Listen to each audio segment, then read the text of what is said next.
dia adalah relatif, dan relatif sifatnya tidak kekal.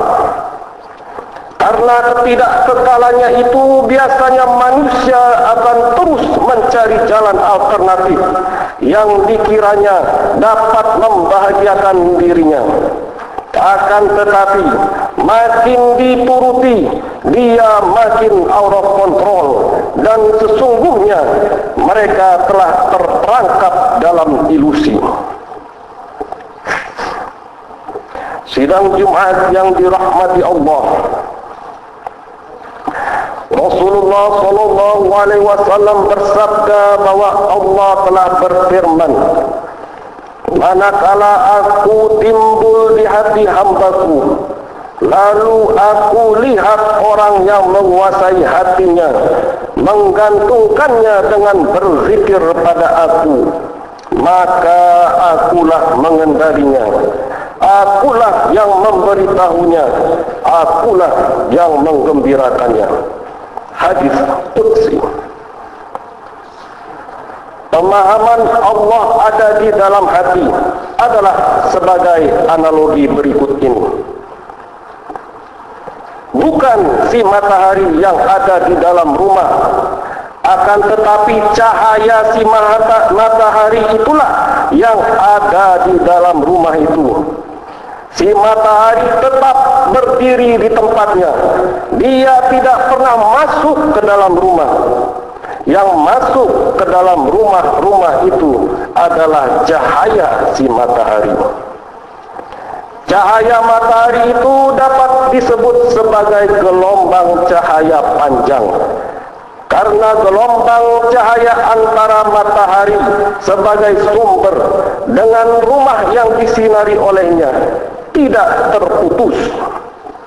Kedua itu dapat disebut satu, dalam arti satu koneksi. Lantas kalau kita bicara soal frekuensi atau gelombang, maka untuk mendapatkan hubungan atau kontak, maka harus terlebih dahulu mengetahui gelombang atau channelnya. Seumpama kita simpan satu sender radio atau transmitter di dalam diri kita, dengan mengetahui gelombang atau channelnya, kita akan dapat berhubungan. Akan tetapi kalau kita tidak menemukan gelombangnya, meskipun sudah ada di dalam diri, kita tidak dapat berhubungan. Yang satu boleh jadi dapat mendengar kita, karena alat telah tersimpan di dalam diri. Akan tetapi kita tidak bisa menghubungkannya ke sana tanpa terlebih dahulu mengetahui gelombang atau channelnya.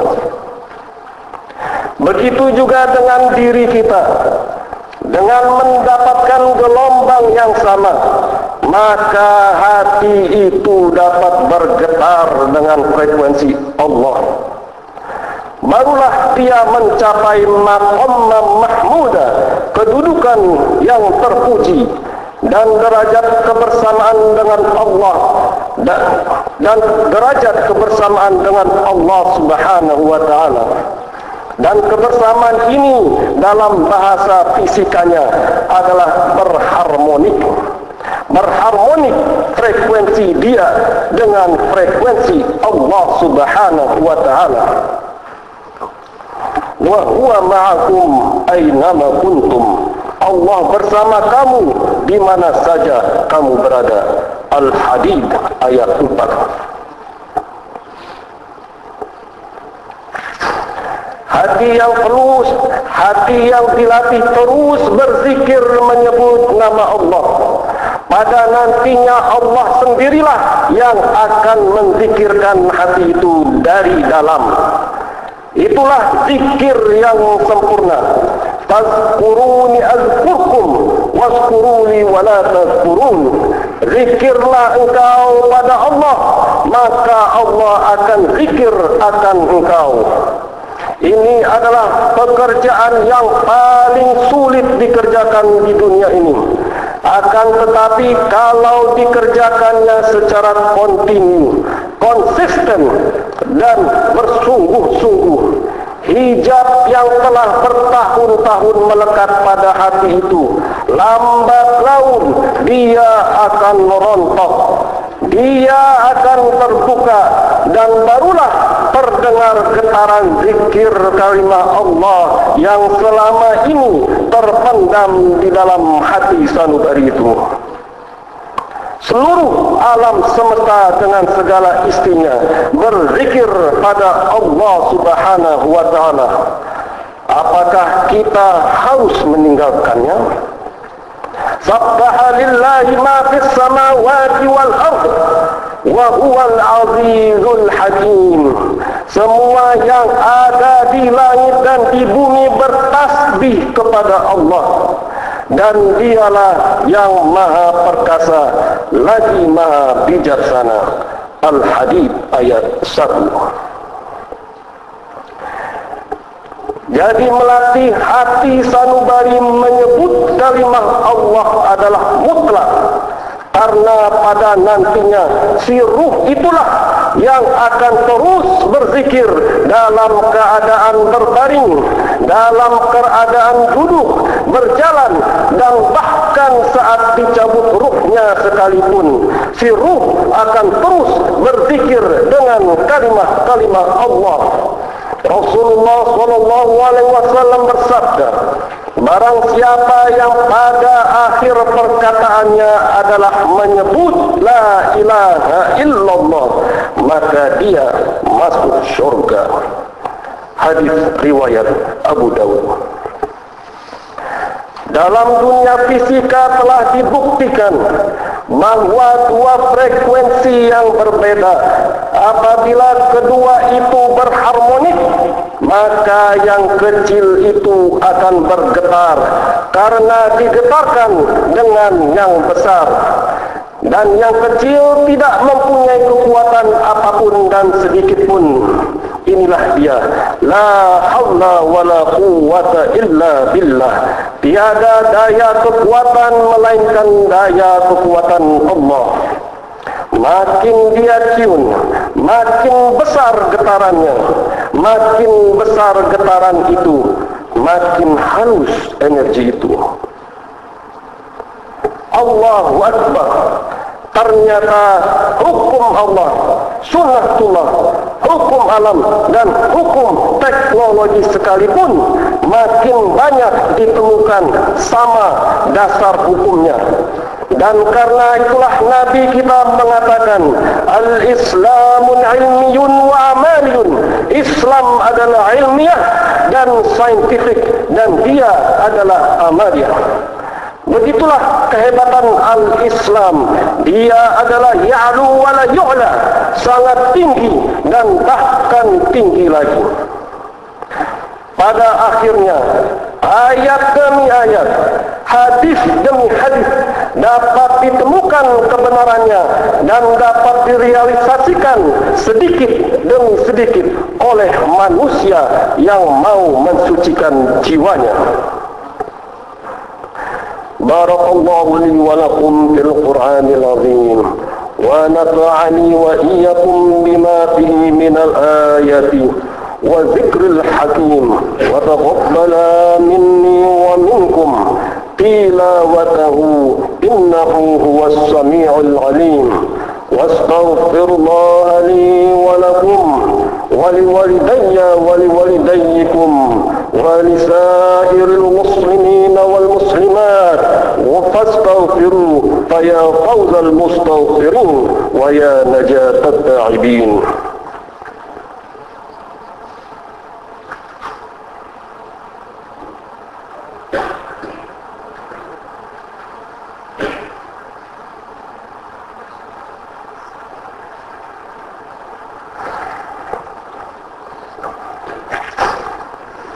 الحمد لله الملك الحق المبين.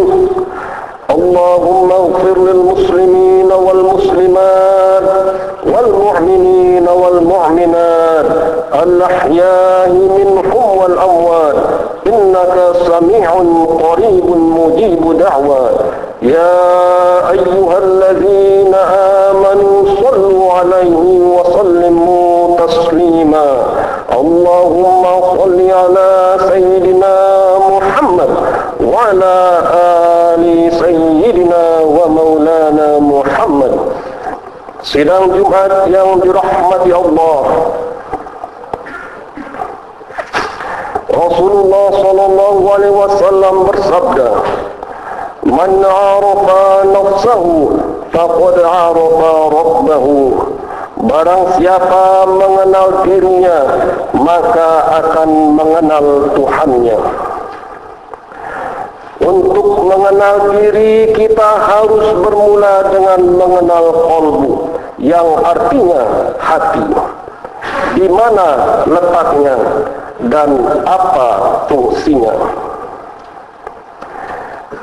Diri manusia bisa dibedakan atas dua bagian utama. Yang pertama adalah unsur fisik atau jasmani, dan yang kedua adalah unsur metafisik, yaitu ruh. Jasad yang dikubur akan mengalami suatu proses pembusukan atau pelapukan, dan tentu saja akan terurai menjadi unsur-unsur benda mati kembali. Kalau jasad akan kembali ke tanah dan bersama dengannya, tentu ruh harus kembali kepada pemiliknya dan hidup bersama dengannya. Masalah akan kembali menghadapnya adalah masalah yang sangat besar dan sudah sepatutnya menjadi suatu pemikiran yang sangat serius bagi kita semua. Semua ciptaan Allah berpasang-pasangan. Ada yang konkret dan ada yang abstrak. Ada yang zahir dan ada yang batin. Demikian juga dengan qalbu. Dia terbagi dua, akan tetapi kedua itu berlainan dimensi, dan masing-masing itu telah menjadi bagian utama yang sangat menentukan. Rasulullah sallallahu alaihi wasallam bersabda, dalam diri manusia ada segumpal daging yang apabila dia baik, maka baiklah seluruhnya, dan apabila dia buruk, maka buruklah seluruhnya. Ketahuilah bahwa dia adalah hati. Hadis riwayat Bukhari. Qalbu yang pertama adalah qalbu jasmaniyah, yaitu salah satu organ tubuh manusia yang diidentifikasikan sebagai jantung. Adalah suatu kekeliruan apabila hati, yang dimana bahasa Inggrisnya heart, diartikan sebagai liver. Heart atau hati adalah jantung, bukan liver.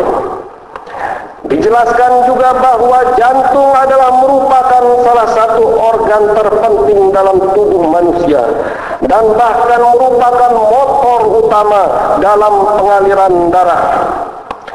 Apabila hati atau jantung itu berpompa secara normal, maka darah akan mengalir secara normal.